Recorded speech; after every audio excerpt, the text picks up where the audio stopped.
Chères spectatrices, chers spectateurs, nous vous proposons d'assister à une lecture de En attendant Godot de Samuel Beckett. Cette lecture vient comme un désir de théâtre par-delà le confinement et dans les conditions du confinement. Du théâtre, nous gardons l'idée d'être ensemble, liés par un auteur et son texte, à vous, dans une envie commune d'un instant de poésie. Du confinement, nous empruntons les outils qui nous réunissent. Nous lui empruntons aussi l'étrange de la situation qui a guidé notre choix vers En attendant Godot. C'est une proposition brute, comme un premier geste, que nous souhaitions partager avec vous. Si vous voyez ce texte, c'est qu'il est 21h passées et que nous allons bientôt commencer. C'est bon, chérie?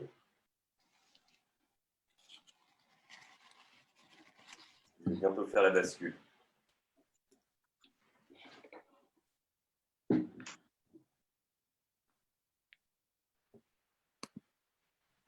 Je l'ai fait.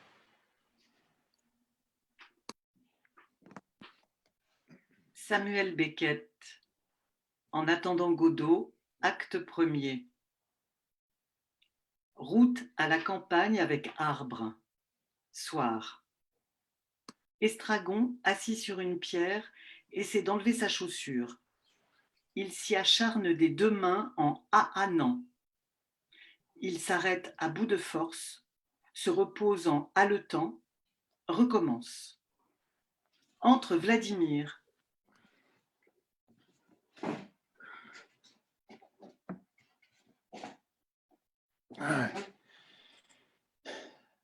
Rien à faire. Vladimir s'approchant à petits pas raides, les jambes écartées. Je commence à le croire. J'ai longtemps résisté à cette pensée en me disant « Vladimir, sois raisonnable, tu n'as pas encore tout essayé. » Et je reprenais le combat. Alors te revoilà, toi. Tu crois? Je suis content de te revoir. Je te croyais parti pour toujours. Moi aussi. Que faire pour fêter cette réunion? Lève-toi, que je t'embrasse. Tout à l'heure, tout à l'heure. Silence.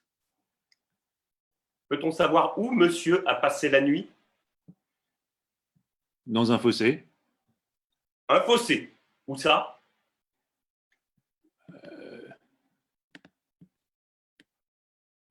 Par là.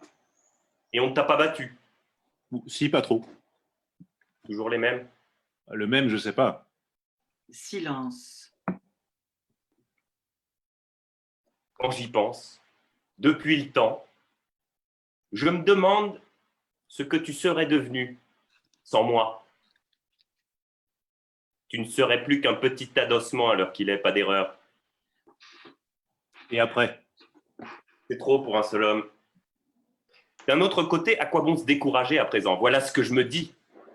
Il fallait y penser il y a une éternité, vers 1900. Assez. Aide-moi à enlever cette saloperie. La main dans la main, on se serait jeté en bas de la tour Eiffel parmi les premiers. On portait beau alors. Maintenant, il est trop tard. On ne nous laisserait même pas monter. Qu'est-ce que tu fais? Je me déchausse. C'était jamais arrivé à toi? Depuis le temps que je te dis qu'il faut les enlever tous les jours, tu ferais mieux de m'écouter. Aide-moi. Tu as mal? Mal. Tu me demandes si j'ai mal? Il n'y a que jamais toi. Il n'y a jamais que toi qui souffres. Moi, je ne compte pas. Je voudrais pourtant te voir à ma place. Tu m'en dirais des nouvelles.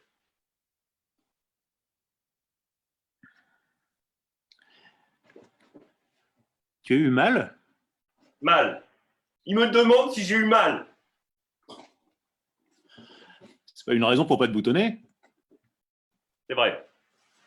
Pas de laisser aller dans les petites choses. Qu'est-ce que tu veux que je te dise, hein? Tu attends toujours le dernier moment.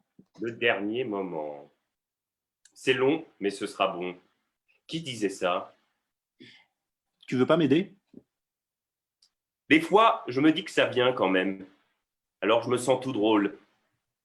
Il ôte son chapeau, regarde dedans, Il promène sa main, le secoue, le remet. Enfin!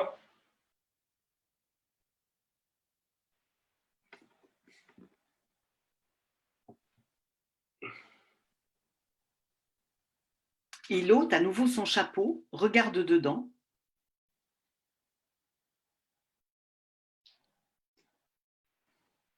Ça alors? Il tape dessus pour en faire tomber quelque chose, regarde à nouveau dedans, le remet. Enfin! Estragon, au prix d'un suprême effort, parvient à enlever sa chaussure. Il regarde dedans, il promène sa main, la retourne, la secoue, cherche par terre s'il n'en est pas tombé quelque chose, ne trouve rien, passe sa main à nouveau dans sa chaussure, les yeux vagues. Alors? Rien. Fais voir. Il n'y a rien à voir. Essaie de la remettre. Je vais le laisser respirer un peu. Voilà l'homme tout entier, s'en prenant à sa chaussure alors que c'est son pied le coupable. Il enlève encore une fois son chapeau, regarde dedans, il passe la main, le secoue, tape dessus, souffle dedans, le remet.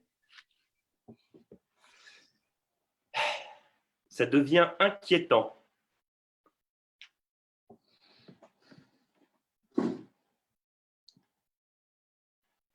Un des larrons fut sauvé. C'est un pourcentage honnête. Gogo, Quoi? si on se repentait, De quoi? eh bien, on n'aurait pas besoin d'entrer dans les détails. D'être né? On n'ose même plus rire, Tu parles d'une privation? seulement sourire.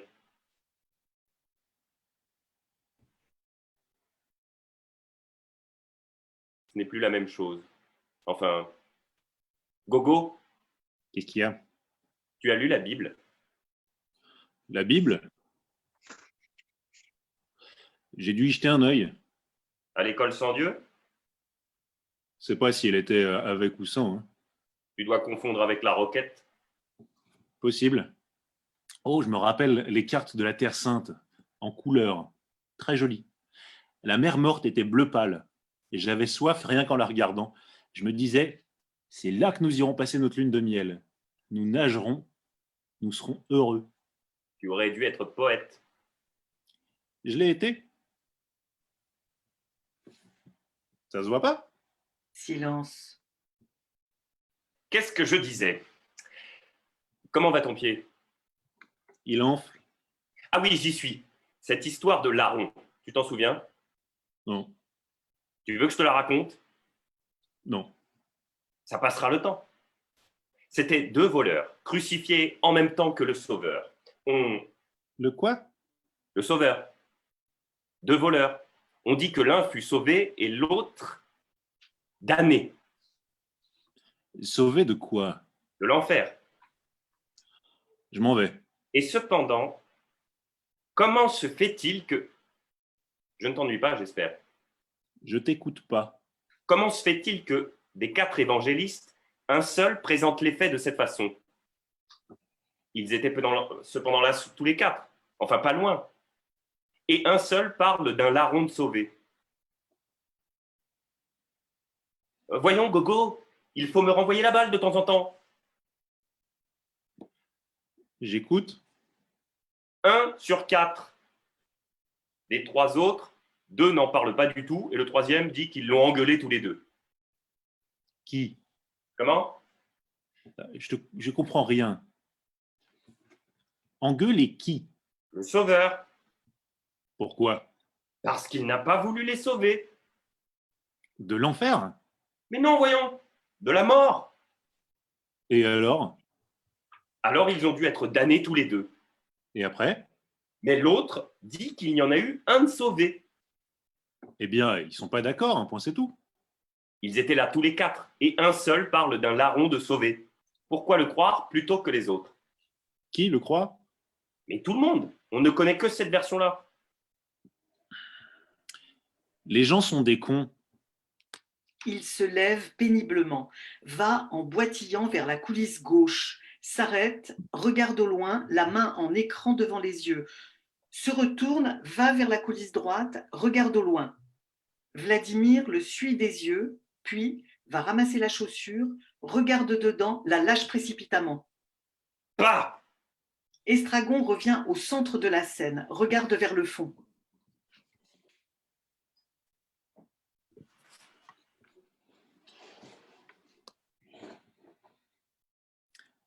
Endroit délicieux. Il se retourne, avance jusqu'à la rampe, regarde vers le public. Aspériant. Allons-nous-en. On ne peut pas. Pourquoi? On attend Godot. C'est vrai. Tu es sûr que c'est ici Quoi? qu'il faut attendre? Il a dit devant l'arbre. Tu en vois d'autres? Qu'est-ce que c'est? On dirait un saule. Où sont les feuilles? Il doit être mort. Fini les pleurs. À moins que ce ne soit pas la saison. Ce ne serait pas plutôt un arbrisseau? Un arbuste. Un arbrisseau. Qu'est-ce que tu veux insinuer? Qu'on s'est trompé d'endroit? Il devrait être là. Il n'a pas dit ferme qu'il viendrait. Et s'il ne vient pas? Nous reviendrons demain. Et puis après-demain? Peut-être. Et ainsi de suite. C'est-à-dire... Jusqu'à ce qu'il vienne. Tu es impitoyable. Nous sommes déjà venus hier. Ah non, là tu te gourres. Qu'est-ce que nous avons fait hier? Ce que nous avons fait hier. Oui, Ma foi... Pour jeter le doute, à toi le pompon. pour moi, nous étions ici.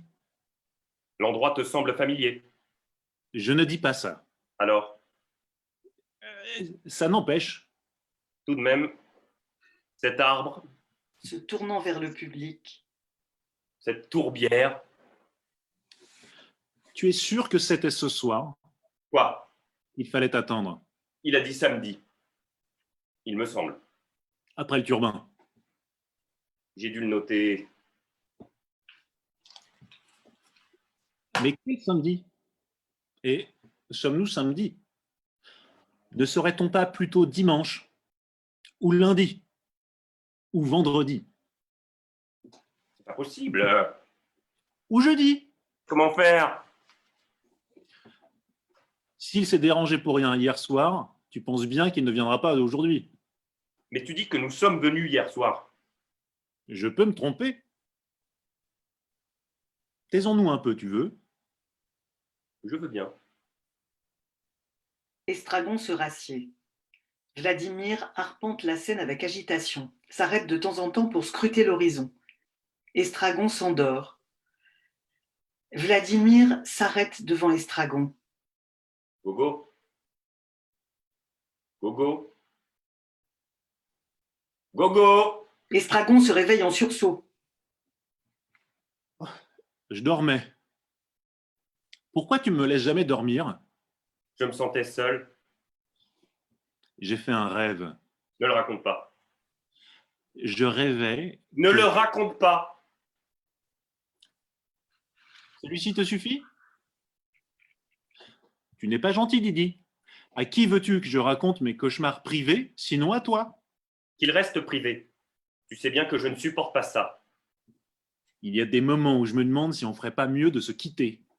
Tu n'irais pas loin. Ce serait là, en effet, un grave inconvénient.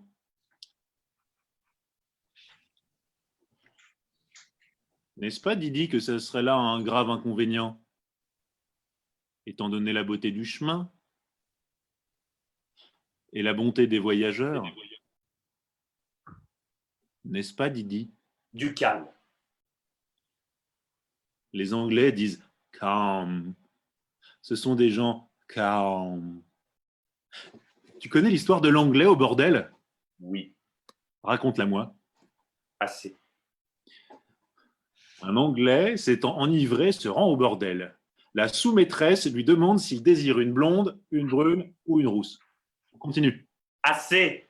Vladimir sort. Estragon se lève et le suit jusqu'à la limite de la scène. Mimique d'Estragon, analogue à celle qu'arrachent au spectateur les efforts du pugiliste. Vladimir revient, passe devant Estragon, traverse la scène, les yeux baissés. Estragon fait quelques pas vers lui, s'arrête.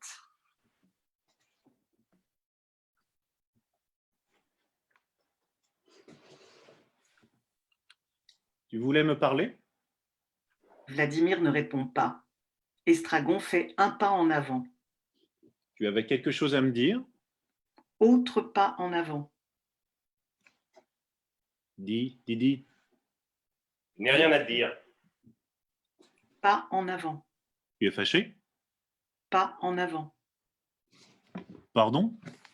Pas en avant. Il lui touche l'épaule. Voyons, Didi. Donne ta main. Embrasse-moi.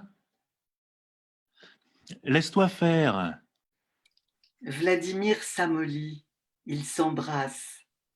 Estragon recule. Tu pues l'ail. C'est pour les reins. Qu'est-ce qu'on fait maintenant? On attend. Oui, mais en attendant, Si on se pendait, ce serait un moyen de bander on bande? avec tout ce qui s'ensuit. Là où ça tombe, il pousse des mandragores. C'est pour ça qu'elles crient quand on les arrache. Tu savais pas ça? Pendons-nous tout de suite? À une branche, Il s'approche de l'arbre et le regarde. tu n'aurais pas confiance. On peut toujours essayer. Essaie. Après toi. Mais non, toi d'abord. Pourquoi? Tu pèses moins lourd que moi. Justement. Je ne comprends pas. Réfléchis un peu, voyons. Je ne comprends pas. Je vais t'expliquer. La branche. La branche. Mais essaye donc de comprendre. Je ne compte plus que sur toi. Gogo, léger, branche, pas cassée. Gogo mort, Didi lourd, branche cassée, Didi seul. Tandis que Je n'avais pas pensé à ça. qui peut le plus, peut le moins. Mais est-ce que je pèse plus lourd que toi? C'est toi qui le dis, hein. Moi je n'en sais rien. Il y a une chance sur deux, ou presque. Alors quoi faire? Ne faisons rien, c'est plus prudent. Attendons voir ce qu'il va nous dire. Qui? Odo, Voilà. attendons d'être fixés d'abord. D'un autre côté, on ne ferait peut-être mieux de battre le fer avant qu'il soit glacé. Je suis curieux de savoir ce qu'il va nous dire. Ça ne nous engage à rien. Qu'est-ce que tu lui as demandé au juste? Tu n'étais pas là? Je n'ai pas fait attention. Eh bien, rien de bien précis. Une sorte de prière, Voilà, une vague supplique. si tu veux, Et qu'a-t-il répondu? qu'il verrait. Qu'il ne pouvait rien promettre. Il lui fallait réfléchir, La tête reposée. consulter sa famille, Ses amis, ses agents, ses correspondants, ses registres, son compte en banque. avant de se prononcer. C'est normal, N'est-ce pas? il me semble. À moi aussi. Repos.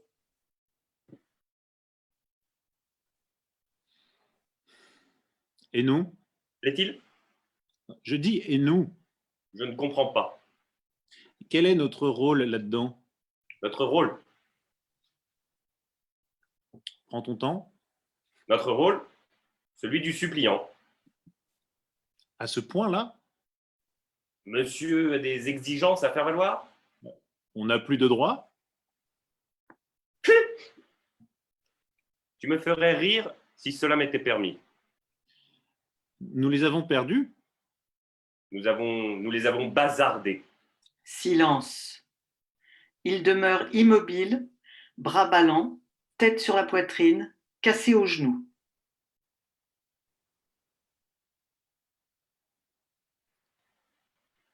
On n'est pas liés. Un temps.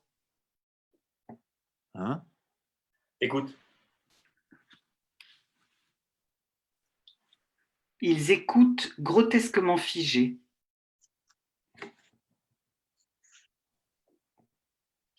Je n'entends rien. Ils écoutent. Estragon perd l'équilibre, manque de tomber. Il s'agrippe au bras de Vladimir qui chancelle. Ils écoutent, tassés l'un contre l'autre, les yeux dans les yeux. moi non plus. Ils s'éloignent l'un de l'autre. Ça m'a fait peur. J'ai cru que c'était lui, Qui? Godot. Pah! Le vent dans les roseaux. J'aurais juré des cris. Et pourquoi crierait-il? Après son cheval, Silence. Allons-nous-en. où? Ce soir, on couchera peut-être chez lui, au chaud, au sec, le ventre plein, sur la paille. Ça vaut la peine qu'on attende, non? Pas toute la nuit. Il fait encore jour. Silence.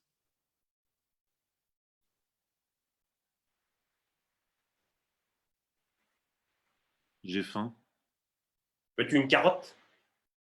Il n'y a pas autre chose? Je dois avoir quelques navets. Donne-moi une carotte.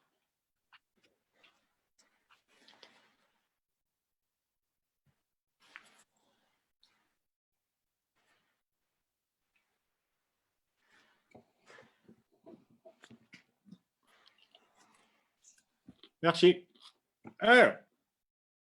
C'est un navet. Oh, pardon. Ah, j'aurais juré une carotte.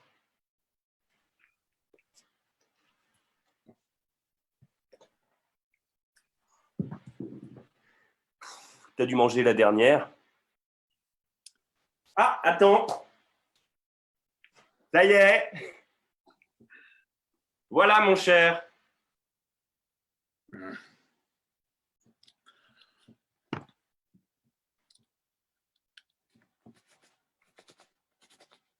Rends-moi le navet.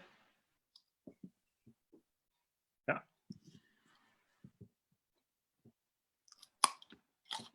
Fais la durée, il n'y en a plus. J'ai posé une question. Ah, Est-ce que tu m'as répondu? elle est bonne, ta carotte. Elle est sucrée. Tant mieux, tant mieux. Qu'est-ce que tu voulais savoir? Je me rappelle plus. C'est ça qui m'embête. Délicieuse ta carotte. Attends, ça me revient. Alors? On n'est pas liés? J'entends rien.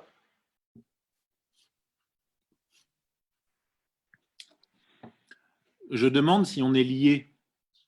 Lié. Liés. Comment lié? Pied et point. Mais à qui? Par qui? À ton bonhomme. À Godot. Lié à Godot. Quelle idée? Jamais de la vie. Pas encore. Il s'appelle Godot. Je crois. Tiens. C'est curieux, hein, plus on va, moins c'est bon. Pour moi, c'est le contraire.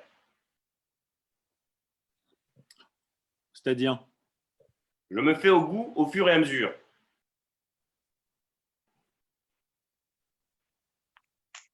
c'est ça le contraire Question de tempérament. de caractère. On n'y peut rien.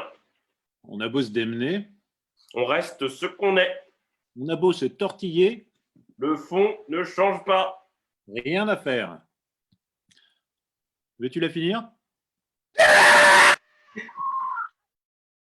Estragon lâche la carotte. Il se fige, puis se précipite vers la coulisse.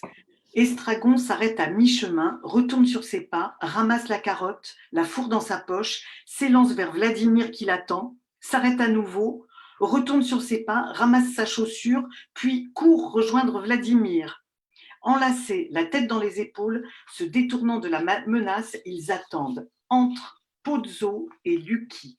Celui-là dirige celui-ci au moyen d'une corde passée autour du cou, de sorte qu'on ne voit d'abord que Lucky, suivi de la corde assez longue pour qu'il puisse arriver au milieu du plateau avant que Pozzo débouche de la coulisse. Lucky porte une lourde valise, un siège pliant, un panier à provisions et un manteau sur le bras. Pozzo, un fouet. Public! Bruit de fouet. Pozzo paraît. Il traverse la scène. Lucky passe devant Vladimir et Estragon et sort. Pozzo, ayant vu Vladimir et Estragon, s'arrête. La corde se tend. Pozzo tire violemment dessus. Arrière! Bruit de chute. C'est Lucky qui tombe avec son chargement. Vladimir et Estragon le regardent, partagés entre l'envie d'aller à son secours et la peur de se mêler de ce qui ne les regarde pas. Vladimir fait un pas vers Lucky, Estragon le retient par la manche. Lâche-moi! Reste tranquille. Attention, il est méchant avec les étrangers. C'est lui. Qui? Voyons. Godot? Voilà. Je me présente, Pozzo. Mais non. Il a dit Godot. Mais non. Vous n'êtes pas Monsieur Godot, monsieur? Je suis Pozzo. Ce nom ne vous dit rien? Je vous demande si ce nom ne vous dit rien. Vladimir et Estragon s'interrogent du regard. Baza? Baza? Pozzo. Pozzo! Ah, Pozzo. Voilà. Voyons, Pozzo. C'est Pozzo ou Bozzo? Pozzo. Non, je ne vois pas. J'ai connu une famille Gozzo, la mère brodée au tambour. Pozzo avance menaçant. Nous ne sommes pas d'ici, monsieur. Oui, vous êtes bien des êtres humains cependant, hein? À ce que je vois. De la même espèce que moi. De la même espèce que Pozzo. Oui, d'origine divine. Hein? C'est-à-dire... Qui est Godot? Godot? Oui, vous m'avez pris pour Godot. Oh non, monsieur. Pas un seul instant, monsieur. Qui est-ce? Eh bien, c'est une connaissance. Non, voyons. On le connaît à peine. Évidemment, on ne le connaît pas très bien, mais tout de même. Pour ma part, je ne le reconnaîtrais même pas. Oui. En même temps, vous m'avez pris pour lui. C'est-à-dire l'obscurité, la fatigue, la faiblesse, l'attente. J'avoue, j'ai cru un instant. Ne l'écoutez pas, monsieur. Ne l'écoutez pas. L'attente? Vous l'attendiez donc? C'est-à-dire, Ici, sur mes terres? on ne pensait pas à mal. C'était dans une bonne intention. Ben, la route est à tout le monde. Hein. C'est ce qu'on se disait. C'est une honte, mais c'est ainsi.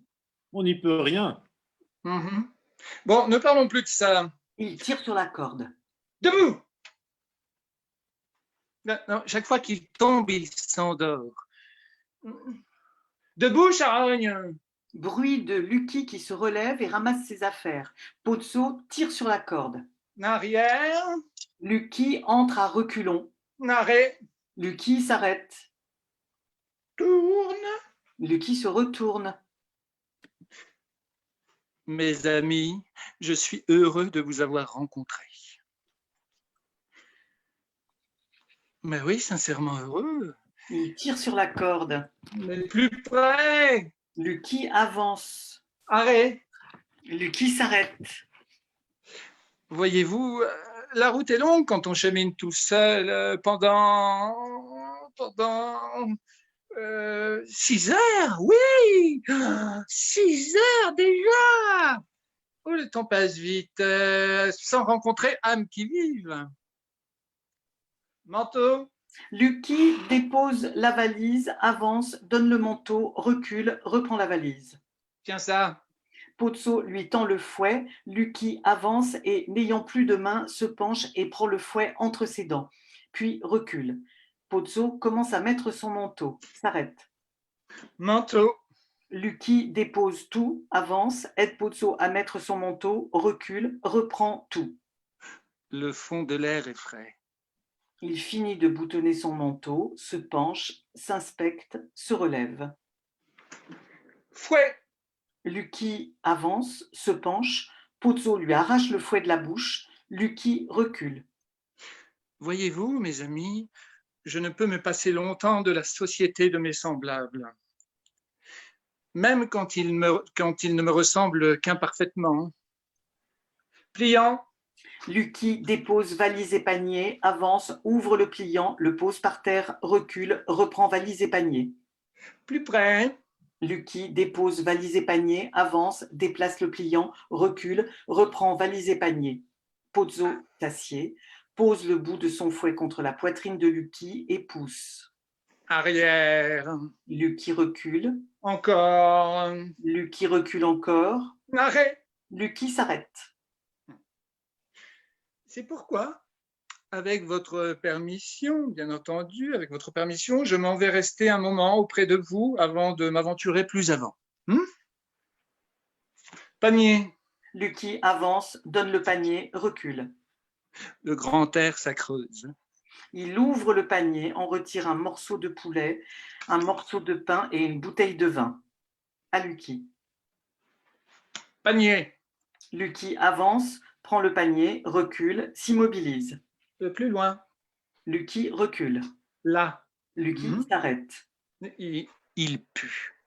Il boit une rasade à même le goulot. À la bonne nôtre. Il dépose la bouteille et se met à manger. Silence. Estragon et Vladimir, s'enhardissant peu à peu, tournent autour de Lucky, l'inspectent sur toutes les coutures. Pozzo mord dans son poulet avec une voracité terrible, jette les os après les avoir sucés. Lucky ploie lentement jusqu'à ce que la valise frôle le sol, se redresse brusquement, recommence à ployer, rythme de celui qui dort debout.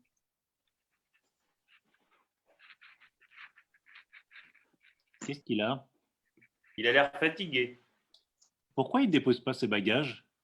Est-ce que je sais? Il se serre de plus près. Attention! Si on lui parlait?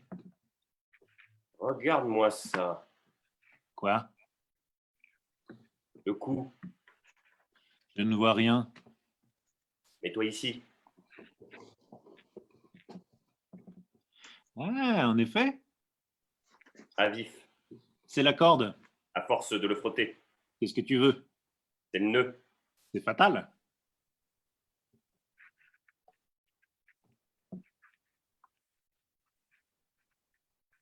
Il n'est pas mal.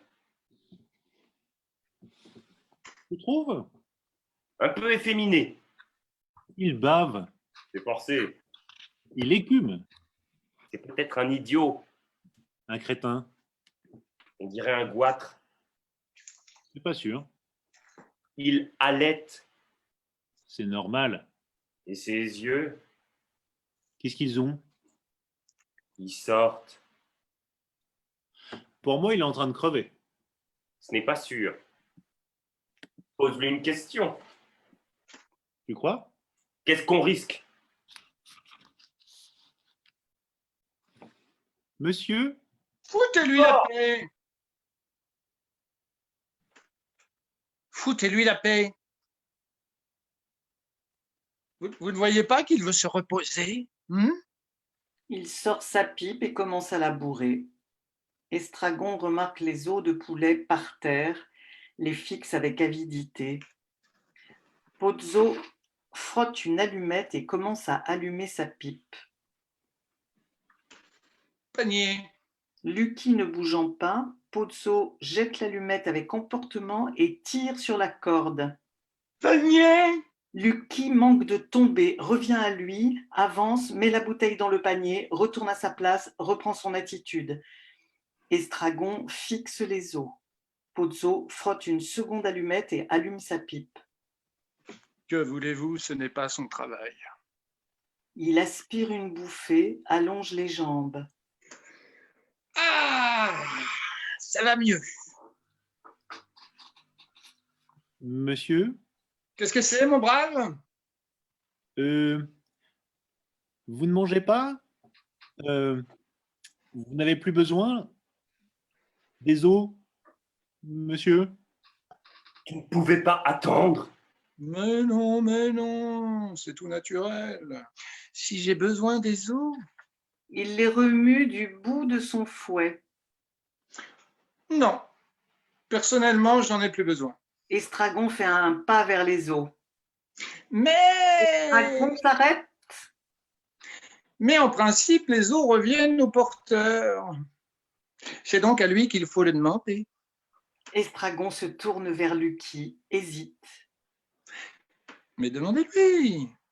Demandez-lui, n'ayez pas peur, il vous le dira. Estragon va vers Lucky, s'arrête devant lui. Monsieur? Pardon, monsieur. Lucky ne réagit pas.